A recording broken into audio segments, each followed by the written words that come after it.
Welcome to the North Omaha History Podcast with noted author and historian Adam Fletcher Sasse. Each week, Adam takes you on a guided tour through Omaha's dynamic past. If you'd like to support our efforts, go to patreon.com/Omaha and consider becoming a patron for a few dollars a month. That's patreon.com/Omaha. Well, hey, today we're going to talk about the early leaders in Omaha. And I don't believe most people will think that an early leader is Brigham Young, but that is, in fact, true. Talk about that. You know, when I was growing up in North Omaha, we had all kinds of stories about the neighborhood and the community. And one of the stories that always came through, but I never learned much about, was those Mormons.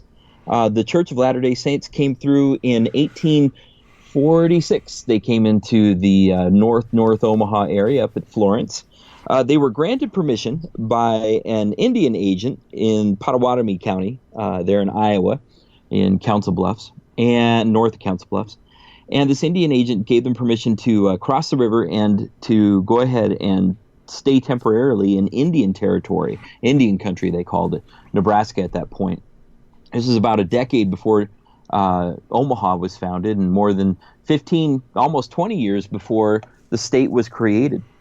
So these Mormons come along, they cross the Missouri River, and they land on the west side of the Missouri, up by Florence. They called it rock bottom at that point because the Missouri River was hard, and it was easy to float a ferry across the river right there, where the present-day Mormon Bridge is.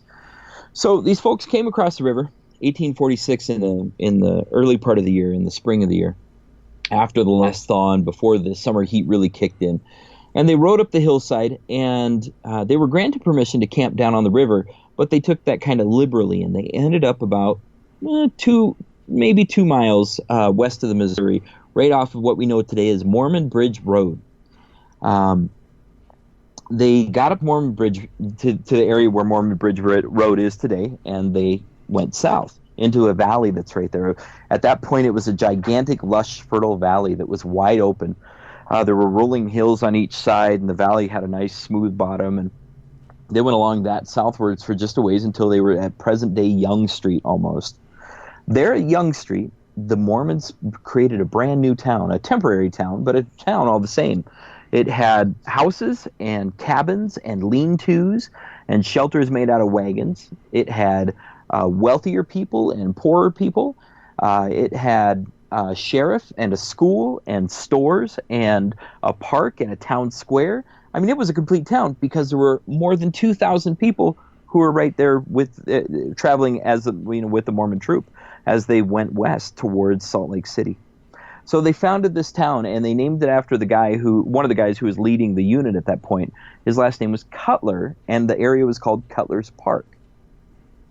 Now, Cutler's Park is rarely mentioned in North Omaha history, and Brigham Young isn't really mentioned as a leader, but the fact being is Brigham Young led the Mormon Brigade to Cutler's Park at that point and founded the first neighborhood in the Omaha area proper. So, in a sense, Brigham Young was right on the cutting edge of community leaders in North Omaha. Yeah. Now, that's not all we know about the Mormons. We know that eventually, within a couple months, actually, the tribes there in the area, the Ponca and the Omaha, complained to the Indian agent that the Mormons had come in and taken up one of their best hunting grounds. So the Indian agent came over and had the Mormons evacuate that area back to where they were told they could camp, which was down on the Missouri River. And that's how winter quarters, as we know it today, was founded a couple months after. That's also why the Mormons weren't prepared when they buckled in. They didn't have a chance to build as nice a place as they did when they were at Cutler's Park just 2 miles west. And it cost them lives, and that's how the Mormon cemetery was started, because of all the folks who died in those winters there at winter quarters. You can learn all about that from the awesome Mormon Trail Visitor Center that's in Florence right there. Yeah, and I will tell you, if you go to the Visitor Center, if you're Mormon, great. I mean, that's That's great. It's a good place to go. If you're not Mormon, if you're not interested in becoming a Mormon, just let them know. Just tell them you're there to get a tour of the place, and you'll find the folks are really nice, and it's all good. And so it is a really nice visitor center. I was amazed at what they've got there. Kind of a jewel. The other landmark that's right there in North Omaha still today is the Florence Mill. Yeah. It's been called a dozen names over the years, but the fact of the matter is today there's a wonderful proprietor. Her name is Linda Meigs, and Linda has renovated, restored, and beautified the mill into just a way that it's never been before. She's also done a lot of historical integrity work and real preservation work to make sure that what she has is maintained. And one of the things that they found there in the Florence Mill are actual timbers used by Brigham Young and his team to build the mill in 1847. That's crazy. And it's incredible. And that's the only structure left from winter quarters, right? The only thing that we can see today that we know is absolutely from winter quarters would be the mill. There's some speculation, Steve. There are a couple of houses that are in the Florence neighborhood that might fit the bill for being really, really old, that have timbers buried in the basement kind of thing. But the one that we know for sure is definitely the mill that we can go and see right now. And I encourage everybody to do that. The Florence Mill is awesome. Yeah, it is. It's really cool. Now, the town of Florence was founded by James Mitchell. So let's talk about that. Winter quarters. The Mormons packed up and left after a really hard winter in the spring, and continued their route out to what was eventually Salt Lake City. But James Mitchell founded the town of Florence basically at the site of winter quarters. Is that true? So picture this. You have all these temporary buildings that are put up, stores and schools and all of this, and houses, lots of houses. And the Mormons really came through in earnest for about 5 years. There was kind of wave after wave of these Mormon brigades as they headed west. They did some recruiting. They brought some folks over from Europe, this kind of thing. And they were going to Salt Lake, and they're going to found their promised land. Well, in the meantime, they had these buildings in the Florence area, what we know as Florence today. They had laid out a grid map that I have available on NorthOmahaHistory.com that folks can see there. And on that grid map, you can see some of the streets that they used at that point are still in Florence today. Well, James Mitchell was a businessman. He was working over on the Iowa side of the river, and he had his eyeball on winter quarters. And he noticed that folks kept leaving, and they'd just leave their buildings behind. So as soon as Nebraska was open for settlement, James Mitchell filed claim to the section of land where Florence is today. And James Mitchell named it after his wife's niece. And thus the town of Florence was born. It was a long, slow climb, but he was definitely one of those early leaders that we talked about. Okay, now here's a name I love. Erastus Beadle. Yeah, Beadle. Heck of a guy. Beadle wrote a wonderful diary about his time in Nebraska that I definitely recommend. But Erastus Beadle was an agent for a group of investors in New York State. These investors lived in a little town in New York State called Saratoga Springs, and they wanted to start the Saratoga Springs of the Wild West. So they sent a guy there in their town out to Nebraska, to the Nebraska Territory at that point, to buy a section of land and start a town.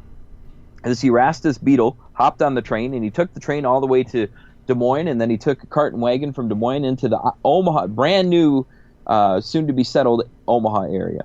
Well, when he got to Omaha, he noticed that there was this little chunk of land immediately to the north of Omaha, in between what we know today as Omaha and Florence. And he took this chunk of land and he founded a township there. Now, a township was a gigantic section of land. It wasn't just like, these 4 blocks make a town kind of thing. Erastus Beadle's section of land that he founded a township on went from the Missouri River at that point, which also included what we understand today as Carter Lake. It included that because that was part of the Missouri River. And he went all the way west, all the way past 42nd Street out to 60th, what we know today as 60th Street. Wow. And that was one township. Wow. And Erastus Beadle named the township in honor of his investor's hometown, Saratoga. One of the great assets of that land, and one of the reasons why he chose it, was because right down on the river, right down on the bluffs, what we know today as the bluffs, they led down to the river bottoms, and there was some natural springs right there, artesian springs that shot up water, fresh from deep in the earth. Now, the only problem with these springs is that they had a little smell to them, and that smell was the smell of sulfur. So Erastus Beadle named this little area right at the base of the cliffs Sulphur Springs. The Sulphur Springs town was right on the Missouri River, and it was a landing dock for Missouri River steamboats. His whole idea was that it was going to be a steamboat haven, because winter quarters, as great as it was, wasn't right on the river. It was up just a little bit.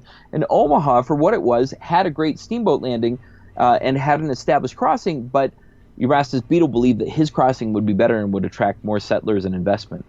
So this was in 1854, and right in that period, Omaha was getting started, Florence was getting started, and Erastus Beadle's town of Saratoga was getting started. So we have Sulphur Springs down on the river that was part of the town of Saratoga.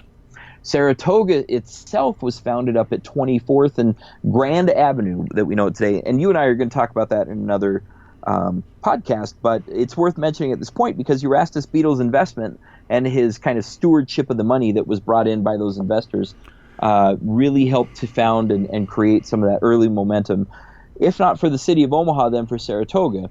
And what we'll learn about later on is that Saratoga actually boomed because of that work. But it was a hidden boom, and Omaha doesn't talk about it today. But I see Erastus Beadle as really being one of the early community leaders there in North Omaha. Now we're going to fast forward a little bit, and this is a name that people will remember, the Kountze brothers, for like three reasons. First of all, there's a Lutheran church downtown named Kountze Memorial.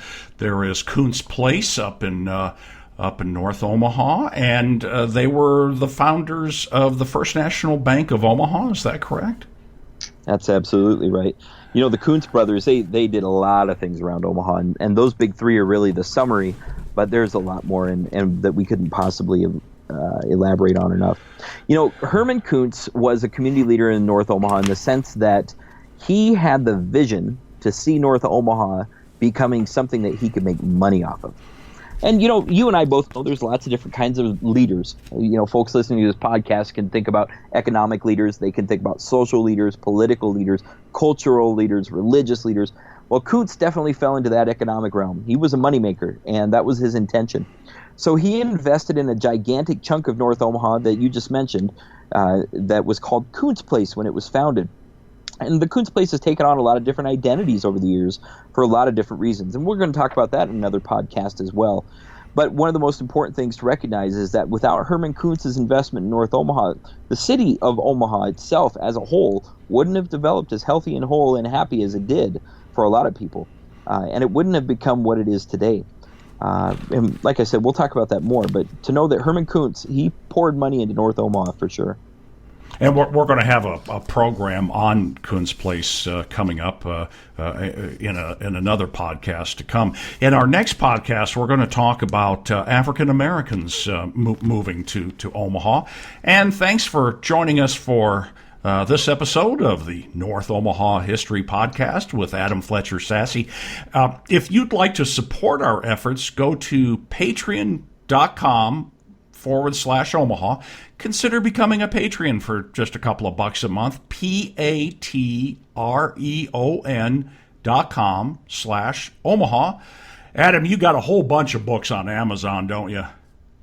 Absolutely. I've got 3 big books on North Omaha history specifically. Volume 1 covers the people, places, and different activities that happened that really laid the foundation for North Omaha. One of the fun things about these 3 books is that they're not chronological. Instead, they're topical. In the second book, I really dive into the parks and the streets and the weather events and lots of different organizations that made North Omaha what it was. And then in the third volume, Steve, I jump into really a lot of the other things. I go into some of the roles of the specific neighborhoods, into some of the different businesses and organizations, and then into the architecture of the neighborhood and the community as a whole. So yeah, definitely. Oh, fantastic. And I love your blog, NorthOmahaHistory.com, and your Facebook page, North Omaha History. So check those out. And until next time, I'm Steve. For Adam, thanks for listening. Thanks for listening to the North Omaha History Podcast with noted author and historian Adam Fletcher Sasse. Join us next week as Adam takes you on another guided tour through Omaha's dynamic past.